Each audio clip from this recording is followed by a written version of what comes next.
Yes, now, ladies and gentlemen, welcome back to the Thomas Rants YouTube channel. Let's talk SmackDown. I'm excited about this one because it was a pretty decent episode. It was in London, UK, and if you didn't see, I did my first ever live stream watch along on this channel. Will not be a weekly occurrence. Will not happen every time. Not happen every week, and it won't happen every time that there's a WWE show on my timescale. It just so happened that I was at this house. As you know, I live between two parents. I was at this house, I had nothing else to do, so I thought I'd do it. So it might be an occasional thing, it might never happen again, you don't know. But I'm a bit delayed on this video, so I do apologise. Let's get straight into it. So, opening up the show was Drew McIntyre. He had the bagpipes, he had the extravagant long entrance showing off the WWE Championship because us UK people more than anybody wanted to see Drew McIntyre win that title. We've wanted it for years. We're so glad it happened back in 2020, but there was no crowd there to experience it. And then by the time crowds were back and he finally won that world title, it lasted 5 minutes. He's been on a long chase, taking out the biggest guys in the industry, chasing the WWE title, and he's finally done it. It's a perfect story. It feels well deserved. And I do fear that WWE has no plan of taking Drew McIntyre into WrestleMania as the undisputed WWE champion, and instead they want him to be WWE champion for this UK tour, this little mini Europe tour just for the feels. Because there's a lot more potential stories for Cody than they are for Drew. But in my opinion, there are plenty other options for Drew. And we'll get into that, right? Because who came out to confront Drew McIntyre? It was none other than Randy Orton. Randy Orton is obviously in a match for the opportunity to go to Saturday Night's Main Event, to be in a Fatal 4-Way, for the opportunity to face Drew McIntyre at the Royal Rumble for a shot at the WWE Championship. It seems like a lot of opportunities got handed out there. There was a bit of a promo. We know both of them have history. Randy said he's beaten Drew for it before and he'll beat him again. Personally, if you ask me, this is the match we should be seeing at Rumble. It is 1000% Randy Orton and Drew McIntyre. And Drew McIntyre confirmed that when he came out, he had Nicholls add something to the contract, which meant Drew McIntyre could not immediately rematch for the title and he would have to earn another spot. It's good that WWE have clarified that. It's a bit late to be saying these terms. They should have said it beforehand, because now it just seems like it's just chucked in there to make everything make sense.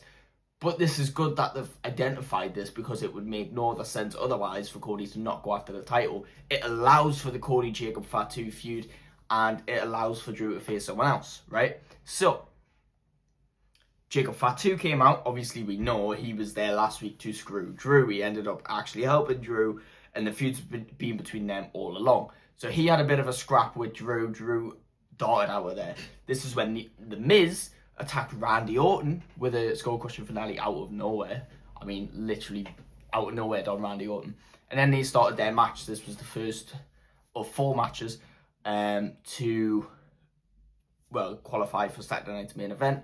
And obviously Randy Orton got the win. I think this was the most obvious matches of them all. We all knew Randy's going to win that one. So we got Randy in the Fatal 4-Way confirmed. I'm probably not going to go in order here, so I might as well just go and stay on the same topic. Trick Williams versus Matt Cardona. If you ask me, Matt Cardona should have really won this match.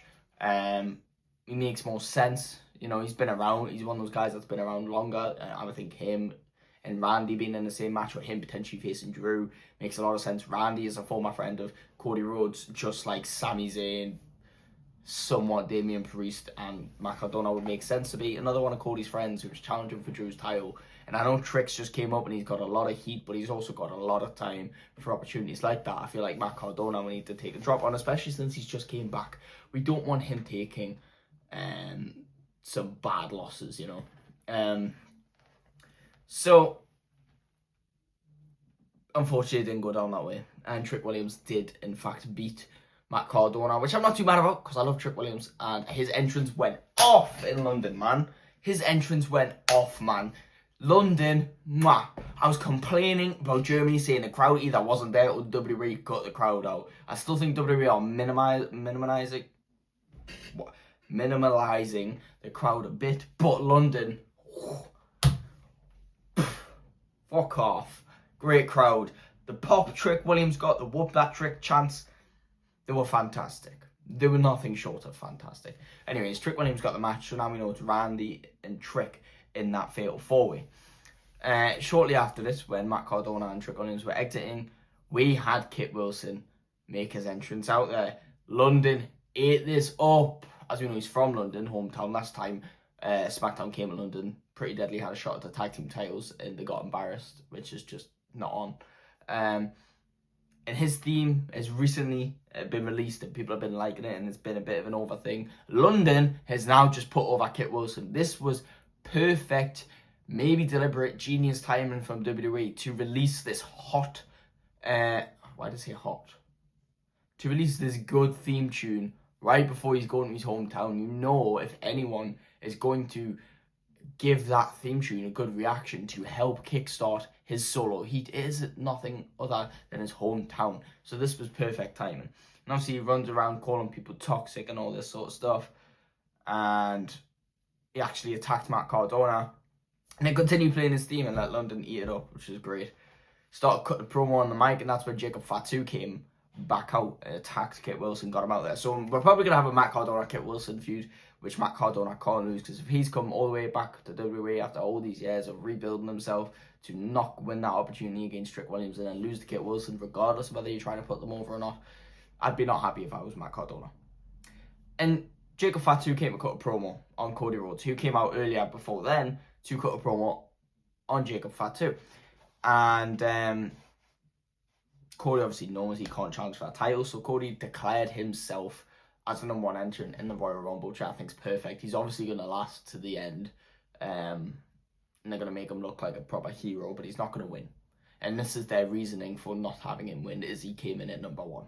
I think that's the only way WWE can somehow justify, because Cody Rhodes has won 100% of the Royal Rumbles he's been in since he returned. 2023 and 2024.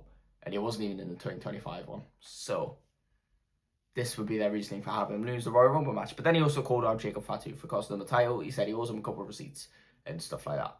And then after Jacob has attacked Kit Wilson, he says, Cody, if you got something to say about me, come say it then. If you got something to say to me, come say it then. Cody Rhodes came out, they started scrapping. And this is when they confirmed we got Cody Rhodes, Jacob Fatu at Saturday night's main event, which I absolutely love. I love this, right? And if you ask me, Jacob Fatu should have been in this mini tournament. This is the only reason to not have Jacob or Cody in this match, is to set up this feud with each other. So I don't mind. I'm hoping Jacob wins, because this will actually give good momentum to Jacob Fatu. If Cody just wins, then what is the actual point? You know, if Cody can't beat, and I think that's the right way to go, to be honest, because if Cody cannot beat Jacob Fatu, it makes sense for him to enter that Rumble to try and get his opportunity back. And when he doesn't win that, what's he then going to do? Because he's not allowed a rematch with Drew. He didn't beat Fatu, and then he didn't win the Rumble. He's going to have to be in the chamber, or he's going to have to do something else. That's a good storyline. You can't tell me it's not. So, yeah, we got a good scrap out of them. Continuing along the same WWE title picture storyline, Damian Priest against Solo Sikoa. Obviously Solo has MFTs in his corner. The White Six showed up to scare them off, and Damian Priest ended up getting a win against Solo Sikoa. I didn't mind. I wanted either of them. I like them both probably equally. I think both suit the match anyway, so I'm not mad at all. At the time, I think I wanted Solo to win when I was watching it, but I think I'm really not that bothered. So Randy, Trick Williams, Damian Priest. That's a good mixture of generations. Like Randy's old generation, Damian Priest is quite newer, but he's not. But he's earned his flowers now, and Trick is new. And then the final one was Sammy and Ilya Dragunov, which was actually the main event, which I'm confused as to why this was the main event, because it wasn't the best match of the night. Obviously, it was a really good match, but it wasn't the best match of the night, and it wasn't the biggest match in that mini tournament. The biggest match in that mini tournament was arguably Randy Orton, The Miz, because 14-time world champion against 2-time Grand Slam champion, or Matt Cardona, the returning legend who's just returned to WWE against the brand new debutant, Trick Williams. Yes, Solo Sikoa and Damian Priest, probably the most boring one, but why on earth was Sami Zayn and Ilya Dragunov the main event? I felt like it made no sense. You'd think it would have like a big spot. I'd argue these other matches had bigger spots than this one. You know, the biggest spot was when Sami Zayn was stiffing Ilya Dragunov, which guess what? Stiffing is never in the script. Sami Zayn was hitting Ilya with blows on the floor and actually clocked him with one and cut him open with his fist. I don't know what got into Sami. Maybe he's gotten some CTE in him and he's gone Chris Benoit on Dragunov's head.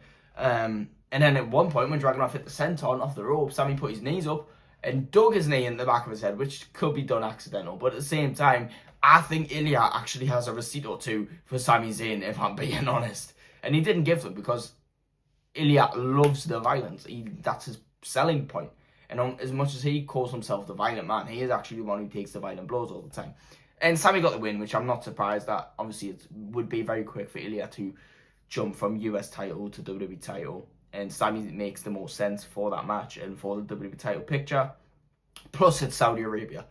Now, this is what gives me the heebie-jeebies, right? Because I think the perfect winner for this one is Randy Orton. Right, it just makes a whole lot of sense. What else would to do with Randy Orton if he wasn't doing this match? Plus, he has the history of Drew McIntyre. Plus, he's friends with Cody Rhodes. Plus, this could set up a potential feud between Randy and Cody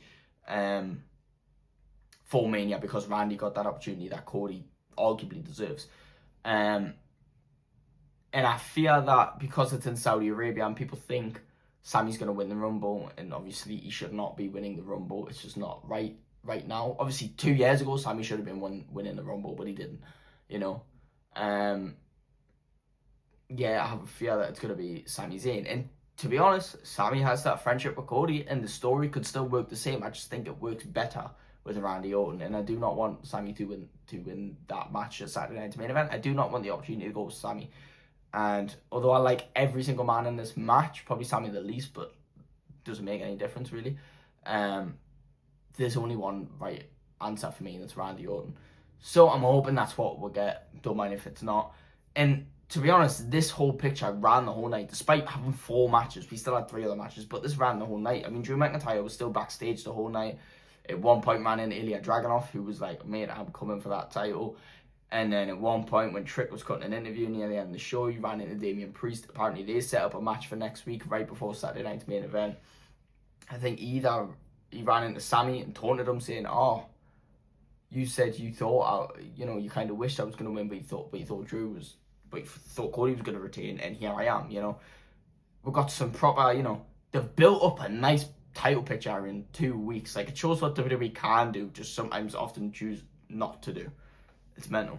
Johnny Gargano and Candice LeRae travelled all the way to London to just, get embarrassed by Fraxium, really. They both had the masks on and taunted them and whatever. Just this pointless, dragged out backstage feud between Fraxium and DIY that never results in a matchup and will apparently never end because there's no title division. I mean, the tag team champions are going through it between MFT and Wyatt 6, who aren't done yet, apparently.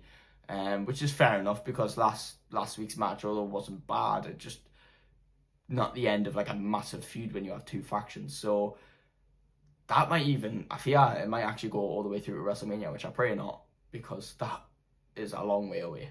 But I hope we'll get somewhere out there, which I think, actually, I just remembered, we are. Next week is MFT versus Wyatt 6 for the WWE Tag Team Championships, which I think MFT is probably going to win those tag belts.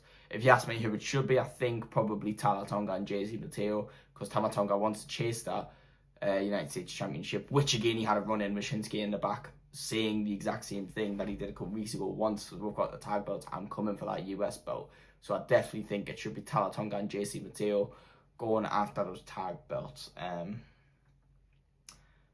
Obviously, Solo's been trying to chase the WWE title for a while, so that's the right split if you ask me. Yeah, and the only other matches, there's 3 other matches. We had Charlotte Flair and Alexa Bliss against Julia and Kiana James, because why not? And I'm pretty sure, can't remember off the top of my head, I'm pretty sure Charlotte and Alexa got the win. Unless it was a DQ. I think it might have been a DQ actually, because Nia Jackson, Lash Legend. Regardless, I know Julia and Kiana didn't win. It was either a DQ or Alexa and Charlotte won. But there was a scrap with Lash and Nia at the end. Can we just have them scrap and one of them face off for the women's tag team titles? I think that's what's going to happen. I think, yes, this is true. Next week, Charlotte Flair, Alexa Bliss versus Julia, Kiana James versus Nia Jax, Lash Legend. The winners become number one contenders to the women's tag team championships held by Rhea and Io. If you ask me, the dream match there is Alexa and Charlotte challenging for that. But I wouldn't mind Nia and Lash. Maybe even Julia and Kiana, but like I don't really want them to be too much of a tag team, because the whole point of their relationship is that Kiana is a manager for Julia. Yes, she's still a wrestler, obviously, but like that's her like gimmick, you know. So I don't really want them to be too much of a tag team. Speaking of tag team, AAA mixed tag team champion Chelsea Green with Alba Fire came down to challenge Jordynne Grace. Obviously, last week Jordynne Grace beat Alba Fire. Jay Cargill came up to her and said, "You think you did something? I'm that bitch." And Jordynne Grace had a match this week with Chelsea Green, stepping it up a bit of a level. Obviously, in ring technically not, but star power, yes. With Jay Cargill sat at ringside, obviously Jordynne Grace got the win in literally a couple of minutes, and we had that all epic face off. I think this is a good option for Jay Cargill, because she's been handed nothing since she's won that title, and it's not her fault. And it was the same with Tiffany, and it wasn't her fault. Tiffany had to feud with Nia Jax 4 different times in the same title reign, which makes no sense, because they've had like 3 women in the same division. Yes, there's other women in the SmackDown division, but they're in US title divisions or tag divisions. Like, we have so many women on NXT, we need to move more up, because Raw are getting all the women in SmackDown are sat here like, any numbers we have are half injured, you know what I mean? So, we've seen all these matches before. So this is a good match, not only because like it's someone different and it's someone fresh and someone's good, but it's also like this is kind of a dream match. Like, Jordynne Grace made her name in TNA and eventually came to WWE. Jade Cargill made her name in AEW, eventually came to WWE. Both 2 muscular powerhouses, like arguably bodybuilders. Quite an exciting match, and I wouldn't mind if Jordynne Grace won that title for a short bit, but I don't think it's time yet. I think Jade needs to hold it for a bit longer, probably through to Mania, where Bianca Belair might come back, but that's just me. And then the only other match I've not talked about is the US Open Challenge, and Carmelo Hayes, obviously US champion, got a decent reception from London. And I remember when I was doing the live stream at the time, someone in the chat said it could be Wade Barrett, and that's what made me think, well, hang on, Wade Barrett's not on commentary. And I remembered, well, they've kind of swapped it around, so Wade Barrett, I think, did Monday Night Raw.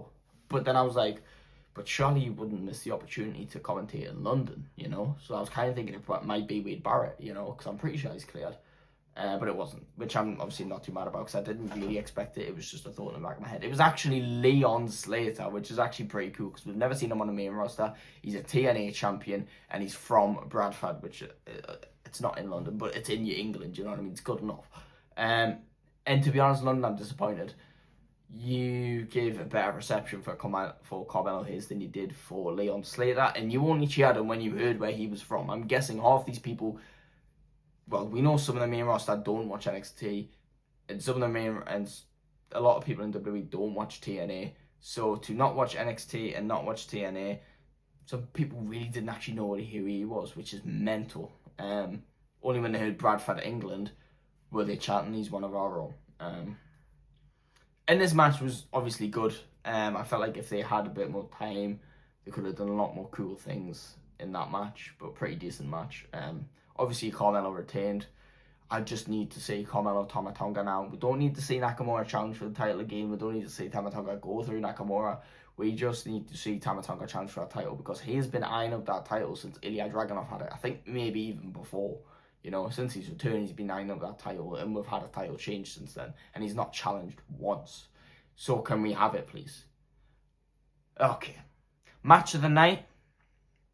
Now, I did sit there and watch it, but off the top of my head, I can't remember anything that particularly stands out. It would be between Sami and Ilya, or Carmelo and Leon Slater. I think I'm going to have to go for Carmelo Hayes and Leon Slater, which is not bad, because I'm pretty sure it was the only title match on the whole episode. So, if any match should be match of the night, it should be the title match. If you ask me, that should have been the main event, because a one-on-one non-title match between Sami and Ilya in a tournament that's went on the whole night. A tournament that's had Randy Orton, Matt Cardona, Trick Williams, Damian Priest, Solo Sikoa. That's main event over all them plus as a title match. If we had all 4 of these matches, I don't think we should complain if Carmelo Hayes and Leon Slater was match of the night, because it makes a whole lot of sense. I mean, that's literally champion versus champion. The mid-card champion of TNA versus the mid-card champion of SmackDown. And that TNA person's an English wrestler, and we're in England, and it was a banger match. It makes total sense for the main event. It's a dream match, arguably. And to be honest, when he entered, I was like, hold up. Obviously, we thought of like Leon Slater versus Javon Evans and Leon Slater versus Oba Femi, but why have I never thought of Leon Slater against Carmelo Hayes? Holy shit. And honestly, I can't wait till Carmelo Hayes holds that title all the way through Mania, and we get Hayes, Trick Williams at Mania. You know what's happening. You know what's happening, and I'm here for it. I'm here for it.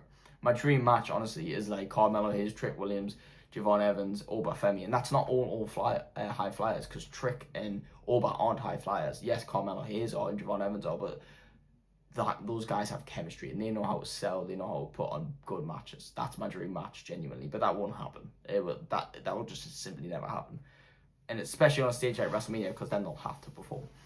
But that's my opinions on SmackDown. Let me know what you thought in the comments below. Please like and subscribe, and I will see you in the next one. Goodbye.